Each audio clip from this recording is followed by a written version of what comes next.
Hi hello అందరికి నమస్తే. YS Jaganmohan Reddy కేవలం ఒక పులివెందుల ఎమ్మెల్యే, ప్రతిపక్ష నేత కాదు, 11 సీట్లు మాత్రమే వచ్చినటువంటి ఒక పార్టీ అధినేత. మరి అలాంటి ఆఫ్టర్ ఆల్ పులివెందుల ఎమ్మెల్యేకు మరి ఇంతలా భయపడ్డారా అంటే భయపడ్డారు. వాళ్ళు నిజంగానే భయపడతారు. జగన్మోహన్ రెడ్డి అంటే భయం ఉంది కాబట్టి 24/7 జగన్మోహన్ రెడ్డి గురించి మాట్లాడతారు. సో నిజంగా జగన్మోహన్ రెడ్డికి గ్రౌండ్ రియాలిటీ చూసినప్పుడు జగన్మోహన్ రెడ్డికి బలం ఉంది అని నాలాంటి చెప్తే వాళ్ళ సైడ్ నుంచి వచ్చేటువంటి మాట పేటీఎం బ్యాచ్ అని చెప్పి బూతులు తిట్టడం. నేను చాలా సందర్భాల్లో చెప్పాను. నిన్న మొన్న కూడా ఈ పల్నాడు టూర్ ఏదైతే ఉందో ఈ టూర్కి సంబంధించి ఆంక్షలు పెట్టినప్పుడు అనవసరంగా ఈ ఆంక్షలు పెట్టి దాన్ని హైలైట్ చేయకండి. మీరు ఎంత జగన్మోహన్ రెడ్డిని టచ్ చేస్తే, ఎంత అనగదొక్కాలని చూస్తే అంత పైకి లేచే స్వభావం కలిగినటువంటి వ్యక్తి జగన్మోహన్ రెడ్డి అని చెప్పాను. అది మీకే నష్టము. గత చరిత్ర ఒకసారి చూస్తే అర్థమవుతుందని కూడా నేను 2-3 వీడియోలు కూడా చేస్తే నిజాన్ని జీర్ణించుకోలేరనమాట. జీర్ణించుకోలేక నోటికి ఎంత వస్తే అంత మాట్లాడుతూ ఉంటారు. సో ఏదేమైనా కళ్ళ ముందు కనిపించేదాని అయితే కాదనిలే కదా, ప్రజలు చూస్తుంటారు కదా. మరి మీరు చెప్పినట్టే ఆఫ్టర్ ఆల్ ఒక పులివెందుల ఎమ్మెల్యే కోసం పల్నాడు టూర్లో ఆపడం కోసం 3 వెహికల్లు 100 మంది అంటే ఈరోజు వచ్చిన జన సందోహం దాన్ని ఆపగలిగే శక్తి ఉందా? ఎవరినైనా సరే ఇక్కడ మనస్ఫూర్తిగా ఒక వ్యక్తిని అభిమానిస్తే ఆ వ్యక్తి కోసం ఎంత దూరమైన వచ్చేటువంటి అభిమానులు ఉంటారు. జగన్మోహన్ రెడ్డి కొంచెం ఎక్కువ ఉంటారని చెప్పా. అదే జరిగింది ఈరోజు. ఇటు చూడండి, ఆఫ్టర్ ఆల్ ఒక పులివెందుల ఎమ్మెల్యే అంటూనే 9 కిలోమీటర్ల పరిధిలో 1300 మంది పోలీసులు, 9 కిలోమీటర్ల పరిధిలో 50 మంది ఎస్ఐలు, 50 మంది ఎస్ఐలు అంటే ఈ పల్నాడు టూర్కి సంబంధించి 20 మంది సిఐలు, 8 మంది డిఎస్పీలు, 5 అడిషనల్ డిఎస్పీలు, 25 చెక్ పోస్టులు, 40 బారికేడ్లు. ఆపగలిగారా? మీరు ఆపితే వాళ్ళు ఆగారా? ఆగలేదు. మరి దీన్ని బట్టి ఏమర్థమవుతుంది? Jagan Palnadu tour success. So మరి అది జీర్ణించుకోలేక మరి కొన్ని మీడియా ఛానల్లో ఏడుపులు పెడబొబ్బలు, అంటే మనం వాడుక భాషలో చెప్పాలంటే ఈ జనసందోహాన్ని చూసి ఈ సక్సెస్ అయినటువంటి తీరును చూసిన తర్వాత ఒక వర్గం మీడియా ఎవరైతే ఉంటారో వాళ్ళు దాన్ని ఏ రకంగా చెడగొట్టాలో, ఏ రకంగా ప్రజల్లోకి ఏ రకంగా ప్రజల్లోకి చెడును ఎక్కించాలో ఆ ప్రయత్నం చేస్తూ ఉన్నారు. లోపల మాత్రం బీపీ పెరిగిపోతుంది. అంటే బీపీ ఏ రకంగా పెరిగిపోతుందంటే మీటర్లు బద్దలయ్యేంత ఆ రేంజ్లో బీపీ వచ్చేస్తుంది వాళ్ళకి. ఏంటి జనాలు, ఎందుకు ఇంత జనాలు వస్తున్నారు? ఆంక్షలు పెట్టినాం, రూల్స్ పెట్టినాం, ఇంత సెటప్ చేసాం అక్కడ రానియకుండా, అయినా కూడా ఎట్లకెళ్ళి వస్తున్నారంటే బారికేడ్లు పెట్టినా, రోడ్లు పెట్టి ఆపినా, ఊర్లోకి పోకుండా ఆపినా, చెక్ పోస్టులు పెట్టినా ఏం చేశారు? పొద్దు నేను వీడియోలో చూపించా కదా, పొలాల మధ్యలో ఆడవాళ్ళు కూడా ముసలివాళ్ళు కూడా పరిగెత్తుకుంటూ వెళ్ళినటువంటి సందర్భం ఈరోజు. ఆపలేరు అని చెప్పా. ఒకసారి వీడియోలు కూడా చూద్దాం.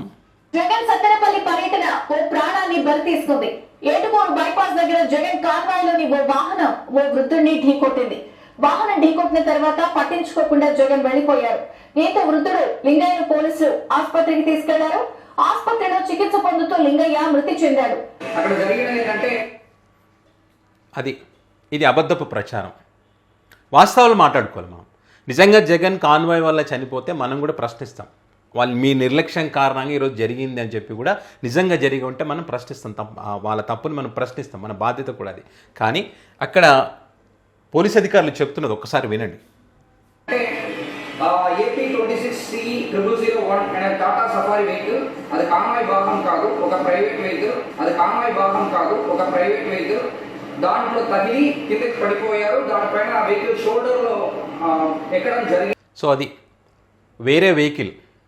ఆ వెహికల్ తగలడం వల్ల, షోల్డర్ మీద పోవడం వల్ల వేరే వాళ్ళు పక్కకు తీసుకెళ్ళి కూర్చోబెట్టారంట. తర్వాత పోలీసులు వచ్చి ఆసుపత్రికి తీసుకువెళితే అక్కడ చనిపోయారని చెప్పి డాక్టర్లు చెప్పారంట. ఇప్పుడు పోలీస్ అధికారులు చెప్తా ఉన్నారు ఇది కాన్వాయ్కి సంబంధించింది కానీ కాదు అని చెప్తా ఉన్నారు. అయినా కూడా ఈ రకంగా అబద్ధపు ప్రచారాలు చేస్తూ ఉన్నారు. సో ప్రజలకు నిజం తెలియాలని చెప్తా ఉన్నారు. ఇంకొక వీడియో, వాళ్ళలో బీపీని ఎక్కువ పెంచినటువంటి వీడియో పెద్ద ఎత్తున వైరల్ అవుతుంది. ఈ వీడియో క్లిప్పింగ్ అయితే, ఎందుకంటే జగన్మోహన్ రెడ్డి వస్తున్నటువంటి క్రమంలో ఆమె ఇక్కడ డ్యాన్స్ వేసిన వీడియో పెద్ద ఎత్తున వైరల్ అవుతుంది. ఈ వీడియో వాళ్ళకి నచ్చట్లేదు. ఏంటి అసలు, మొన్ననే కదా మనం తల్లుల ఖాతాలో తల్లికి వందన డబ్బులు వేసినా కూడా జగన్మోహన్ రెడ్డి కోసం డ్యాన్సులు వేయడమా? కొంచెమైనా తెలివి ఉందా వాళ్ళకని చెప్పి కామెంట్ చేస్తున్నటువంటి వాళ్ళు కూడా ఉన్నారు. అప్పుడు ఆ రకంగా కామెంట్ చేస్తున్నప్పుడు వాళ్ళ ఆత్మగౌరవాలు దెబ్బతినవు, మహిళల యొక్క ఆత్మగౌరవం దెబ్బతినదు, వాళ్ళ అభిమానాన్ని వాళ్ళు చాటుకోకూడదు. వాళ్ళు చెప్పేది అదే అనమాట. సో ఒక్కసారి ఆమె డ్యాన్స్ చూడండి.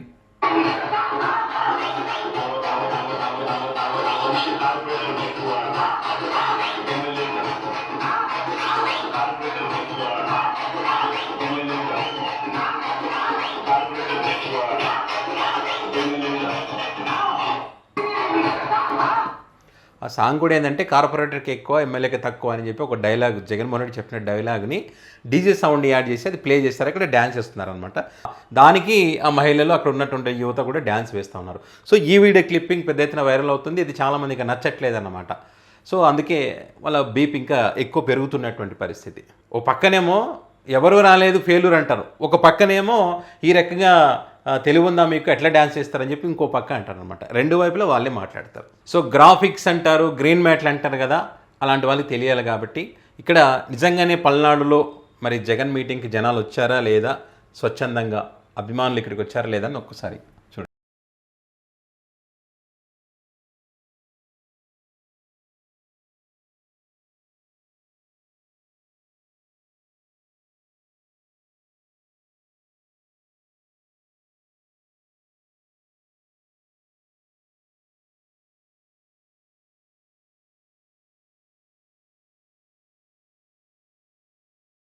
సో ఈ రకంగా గుంటూరు జిల్లా మొత్తం కూడా వైసీపీ జెండాలతో, జగన్మోహన్ రెడ్డి అభిమానులతో మరి కిక్కిరిసిపోయినటువంటి పరిస్థితి పల్నాడు ప్రాంతం అంతా కూడా.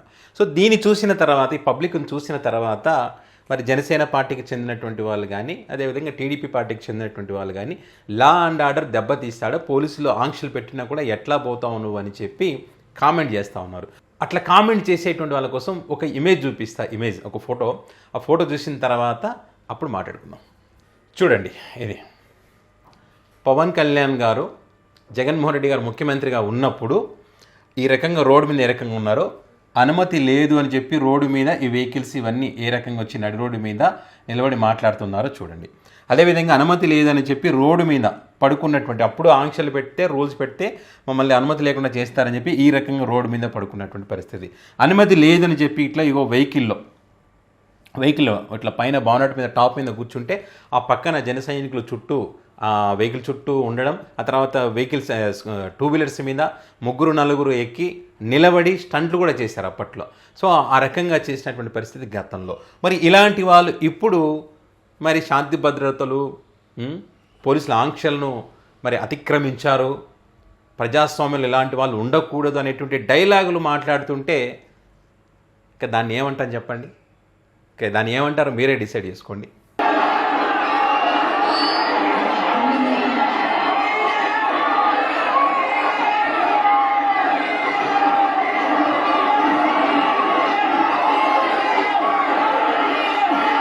సో ఈ రకంగా జన సందోహం మధ్య రెంటపాళ్ళ గ్రామానికి సుమారుగా ఉదయం 9:15కి మొదలైతే ఈవినింగ్ అయింది, అంటే దగ్గర 8 గంటల సమయం పట్టింది ఇక్కడికి చేరుకోవడానికి. మరి ఏబిఎన్లో వెంకటకృష్ణ గారు కానివ్వండి, ఒక వర్గం మీడియాలో కానీ ఏ రకంగా మాట్లాడుతూ ఉన్నారంటే, ఎందుకు అంత టైం పట్టింది, ఎందుకని ఆగాల్సి వచ్చింది, దీని వెనుక కుట్ర ఏముంది, వాళ్ళ బాధ వర్ణాతీతం అన్నమాట. అక్కడ అంతమంది క్రౌడ్ ఉన్నప్పుడు ఆ వెహికల్ రావడానికి ముందు ఆ కదలలేని పరిస్థితి కాబట్టి టైం పట్టింది. దానికి ఏదో కుట్ర ఉందంటే ఏం కుట్ర ఉందో చెప్పండి, అది చెప్పరు. మనం ఒక మాట అనేది, ఇప్పుడు అక్కడ వేరే వెహికల్ యాక్సిడెంట్ చేస్తే జగన్మోహన్ రెడ్డి కాన్వాయ్ అని చెప్పారు కదా, ఇది కూడా అదే రకంగా చెప్పడం అనమాట. సో అదే రకంగా జగన్మోహన్ రెడ్డి గారు ఆ కుటుంబానికి సంబంధించి భరోసా ఇస్తే దానికి సంబంధించి కూడా వేరే రకంగా చెప్పేటువంటి ప్రయత్నం. ఆ నాగమల్లేశ్వరరావు చనిపోయింది బెట్టింగ్లు వేసి చనిపోయాడని చెప్పి, బెట్టింగ్లో చనిపోతే దానికి కూటమికి ఏం సంబంధం అంటే, కూటమి ఏ రకంగా మానసికంగా శారీరకంగా ఇబ్బంది పెట్టిందనేటువంటిది అందరికీ తెలుసు.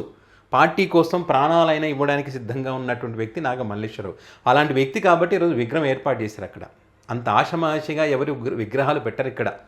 కాబట్టి పెట్టారు కాబట్టే జగన్మోహన్ రెడ్డి కూడా అంత దాకా వెళ్ళి విగ్రహావిష్కరణ చేసి ఆ కుటుంబానికి భరోసా కల్పించి నాగమల్లేశ్వర కుటుంబాన్ని ఆదుకుంటా అన్ని రకాలుగా అని చెప్పి మాట ఇచ్చి రావడం జరిగింది. మరి ఇదే కాకుండా వైసీపీ పార్టీలో ఉన్నటువంటి కమ్మ సామాజిక వర్గాన్ని టార్గెట్ చేస్తూ ఉన్నారు. మొన్న ఏదో లక్ష్మీనారాయణ అని చెప్పి ఒక వ్యక్తి ఒక సెల్ఫీ వీడియో తీశాడు. ఆ వీడియో కూడా ఆ వీడియోకి సంబంధించి మనం సపరేట్ ఒక వీడియో కూడా చేయడం జరిగింది, ఆ రిలీజ్ చేసినటువంటి వీడియోకి సంబంధించి. ఆ వ్యక్తిని కూడా కమ్మ సామాజిక వర్గంలో పుట్టి వైసీపీ పార్టీలో ఎట్లా ఉంటావో నువ్వు మాట వినకపోతే కనుక నేను తప్పుడు కేసులు పెట్టి నేను ఇరికిస్తామని చెప్పి కూడా చెప్పినటువంటి పరిస్థితి. సో ఆ వ్యక్తి సెల్ఫీ వీడియో తీసుకొని జగన్మోహన్ రెడ్డికి ఇది చేరాలని చెప్పి నేను బతకని, నేను ఇంకా ఒకవేళ చనిపోతే నా కుటుంబానికి అండాదండ అన్నీ నువ్వే, చివరిసారిగా నిన్ను చూడలేకపోయినా బతుకున్న రోజులు, చనిపోతే కనీసం నా శవానాన్ని తాకు అని చెప్పి ఆ సెల్ఫీ వీడియోలో మాట్లాడినటువంటి పరిస్థితి. సో దానికి సంబంధించి మాట్లాడితే కూడా మరి వెంకటకృష్ణ గారికి ఎందుకనో కోపం వస్తుంది. అంటే కమ్మ సామాజిక వర్గం అంటే మీకు సంబంధించినటువంటి వాళ్ళేనా? కమ్మ సామాజిక వర్గం అంటే ఒక టీడీపీ పార్టీలోనే ఉంటారా? వేరే పార్టీలో ఉండరా? వేరే పార్టీలను అభిమానించకూడదా? ఇప్పుడు రెడ్డి సామాజిక వర్గం ఉన్నారు, టీడీపీ పార్టీని అభిమానించారా? రెడ్డి సామాజిక వర్గం ఉన్నారు, ఏబిఎన్ ఛానల్ అభిమానించారా? వెంకటకృష్ణ గారిని అభిమానించే వాళ్ళు ఉంటారు కదా. కేవలం ఒక్క కమ్మ సామాజిక వర్గం మాత్రమే అక్కడ ఉంటారా? వైసీపీ పార్టీలో కూడా ఉన్నారు కమ్మ సామాజిక వర్గం.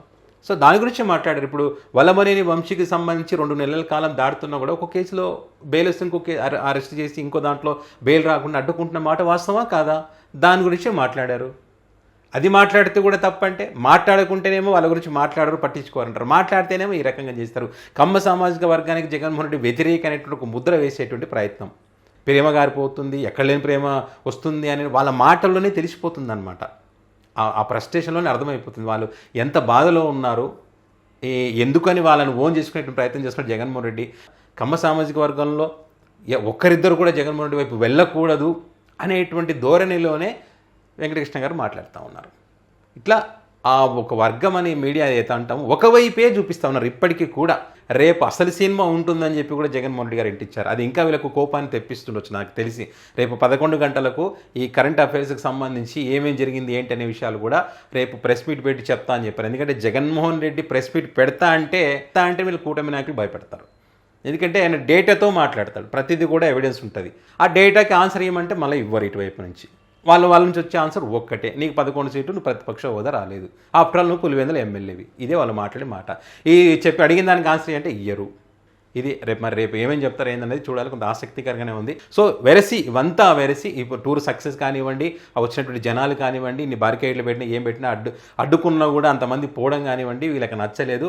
ఆఫ్టర్ ఆల్ ఒక పులివెందుల ఎమ్మెల్యేని మనం ఎంత చెప్పినప్పటికీ కూడా అక్కడ ఉన్నది వేరు. సో అది జీర్ణించుకోలేక ప్రజలను తప్పుదో పట్టించే ప్రయత్నంలో భాగంగా అబద్ధాలను మళ్ళీ వండి వార్చేటువంటి ప్రయత్నం ఉంది. మరి ఈ టూర్కు సంబంధించి టూర్కు వెళ్తున్నటువంటి క్రమంలో అక్కడ ఆంక్షలు కానీ ఏమైనా ఇబ్బందులు ఎదుర్కొన్నారా? ఇబ్బందులు పెట్టినప్పటికీ బారికేడ్లు ఉన్నప్పటికీ మీరు ఏ రకంగా మరి జగన్ గారి దగ్గరికి వెళ్ళారనే అంశాలు కామెంట్ రూపంలో పెట్టగలరు.